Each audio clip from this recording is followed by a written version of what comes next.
Tasavvur qiling. Er va xotin ikkalasi ham ishlaydi. Har oyda uyga 15 million so'm kiradi. Yaxshi ish, yaxshi maosh, hamma narsa to'g'ri. Lekin oyning oxirida hisob-kitob chiqib ketmaydi. Ular nimada xato qildi?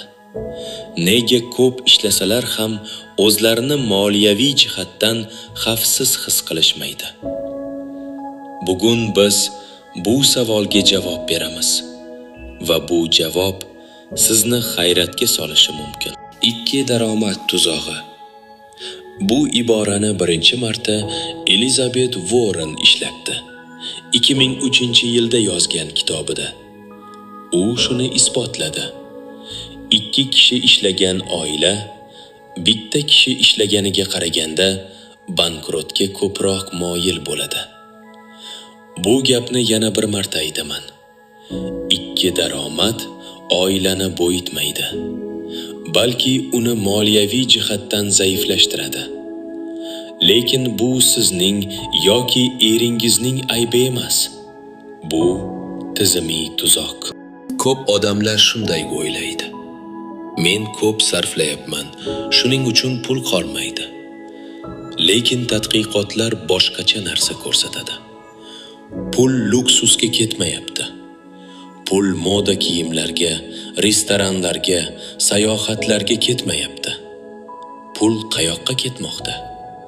Uy ijarasi yoki ipoteka, bola bog'cha to'lovi, tibbiy xarajatlar, ta'lim. Bular luksus emas. Bular har bir o'rta sinf oilasining asosiy xarajatlari. Va bu xarajatlar yildan yilga o'sib bormoqda. Keling, o'tmishga qaytaylik. 1970-yillarda ko'p oilalarda bir narsa oddiy edi. Ota ishlarda, ona uyda turardi. Bu oddiy ko'rinadi. Lekin iqtisodiy jihatdan bu model juda kuchli edi. Nega? Chunki o'sha paytda bitta maosh bilan uy, ta'lim, tibbiyot va oziq-ovqat uchun yetardi.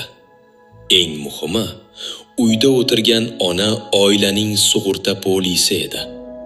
Agar ota ishdan chiqsa, ona ishga kirardi. Oila omon qolardi. Bu zaxira. Bu xavfsizlik. Bugun nima o'zgardi? Endi ikki kishi ham ishlaydi. Lekin xarajatlar osmonga chiqdi. 1970-yildan buyon uy narxi 2 baravar oshdi. Tibbiy xarajatlar 600% ga oshdi. Ta'lim xarajatlari 1200% ga oshdi. O'ylab ko'ring. Siz ikki kishi ishlaysiz.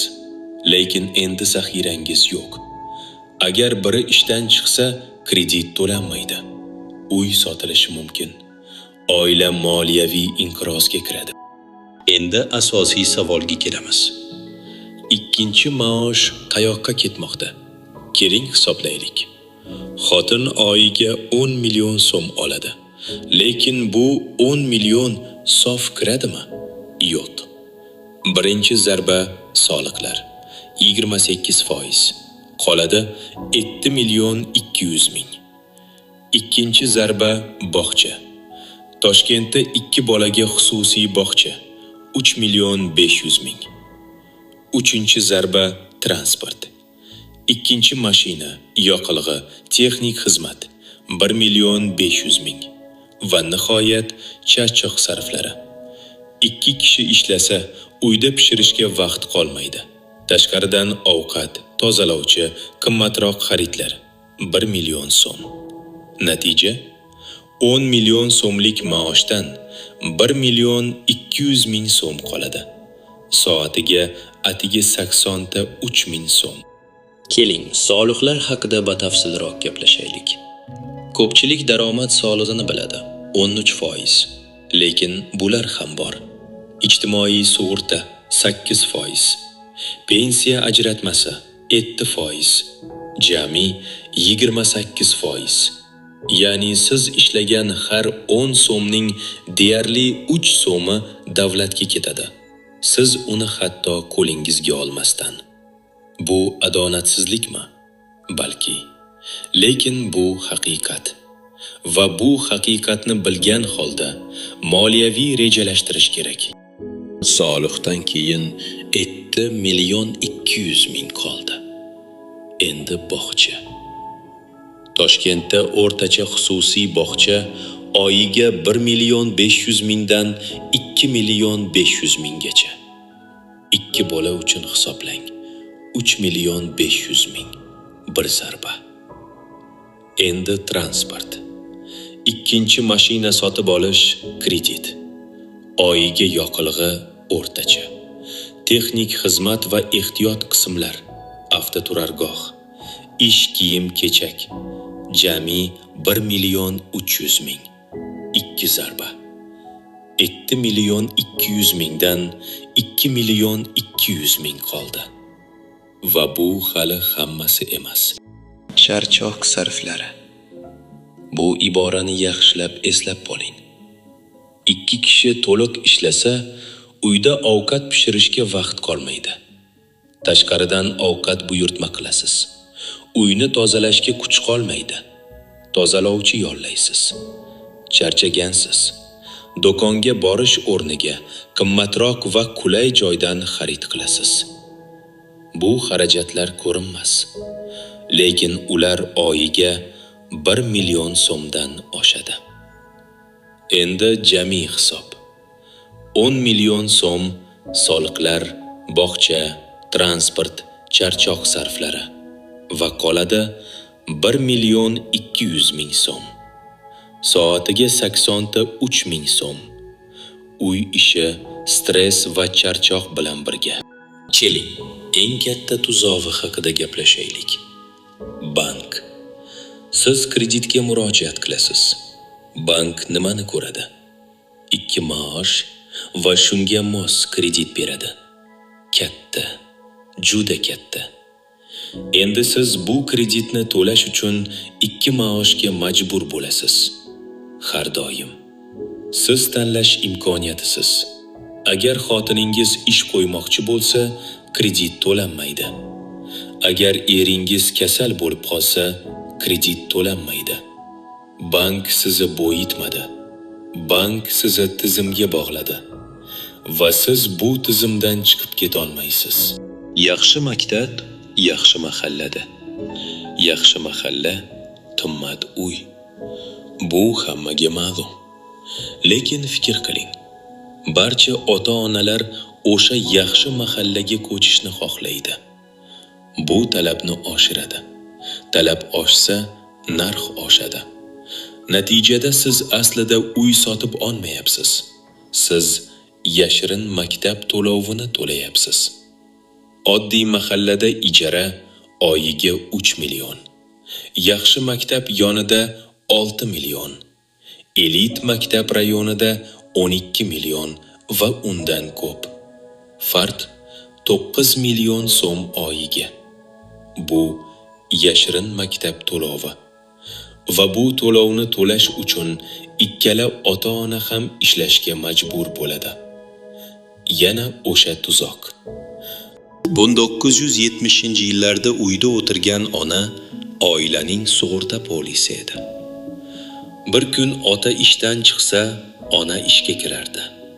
Oila 6 oyga, 1 yilga bardosh bera olardi. Bugunchi? Bugun 2 kishi ham to'liq ishlaydi. Zaxira yo'q. Bir kishi kasal bo'lib qolsa, daromad kamayadi. Ish qisqartirish bo'lsa, kredit to'lanmaydi. Farzandga e'tibor kerak bo'lsa, ikkala ota-ona ham ishda. Ko'rinyapsizmi? Tizim sizni shunday holatga olib keldiki, bitta hodisa butun oilani yiqitishi mumkin. Ikki daromad tuzog'ining eng yashirin qismi psixologik bosim. Siz doim tashvishdasiz. Hech qachon yetarli his qilmaysiz. Doim charchagan holda ishlaysiz. Farzandlaringizga vaqt topolmaysiz. Hordiq ololmaysiz. Va eng og'iri, siz tanlash huquqingizni yo'qotdingiz. Ish qo'ymoqchimisiz? kredit to'lanmaydi. Yangi kasb boshlaydi deymisiz? Daromad kamayadi. Siz tizimning asiri bo'ldingiz va bu ko'p pul topish emas. Bu moliyaviy qamoq. Yechim mavjud va u juda oddiy. Bitta daromad asosi strategiyasi. G'oya quyidagicha: barcha doimiy xarajatlaringizni bitta maosh bilan to'lang. Faqat bitta. Uy ijarasi yoki ipoteka bitta maoshdan. Oziq-ovqat, kommunal to'lovlar bitta maoshdan. Bog'cha, transport bitta maoshdan. Ikkinchi maosh, u faqat boylik yaratish uchun. U faqat kelajak uchun. U sizning erkinligingiz uchun. Agar biri ishdan chiqsa ham, barcha xarajatlar to'lanadi. Oila barqaror. Bu zaxira. Bu strategik fikrlash. Ikkinchi maoshni qayerga yo'naltirasiz? 3 ta chelak. Birinchi chelak favqulodda zaxira. 6 oylik xarajatlar miqdorida. Bu sizning moliyaviy himoyangiz. Ikkinchi chelak qarzlarni to'lash. Kredit, ipoteka, qarzlar imkon qadar tez, imkon qadar ko'p. Qarz kamaysa, erkinlik ortadi. Uchinchi chelak investitsiya. Qimmatli qog'ozlar, ko'chmas mulk, biznes. Bu kelajakdagi passiv daromadingiz. Bu sizning ozodligingiz. Tartib muhim. Avval zaxira, keyin qarz, keyin investitsiya. Bu tartibni buzmaslik kerak. Keling, haqiqiy raqamlar bilan ko'raylik.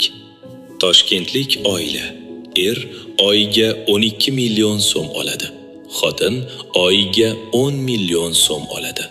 Yangi strategiya bilan erning maoshi barcha doimiy xarajatlarga. Ijara 4 million, oziq-ovqat 2 million, kommunal to'lovlar 800 ming, bog'cha 1 million 500 ming, transport bitta mashina 1 million. Qoladi 2 million 200 ming.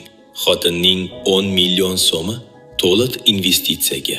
Birinchi 3 oyda zaxira fondi 30 million so'm.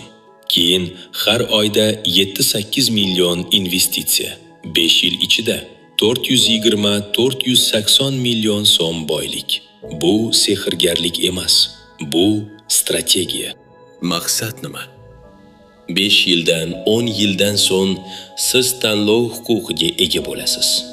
Xotiningiz ish qo'ymoqchi bo'lsa, qo'ya oladi. Oila qulamaydi.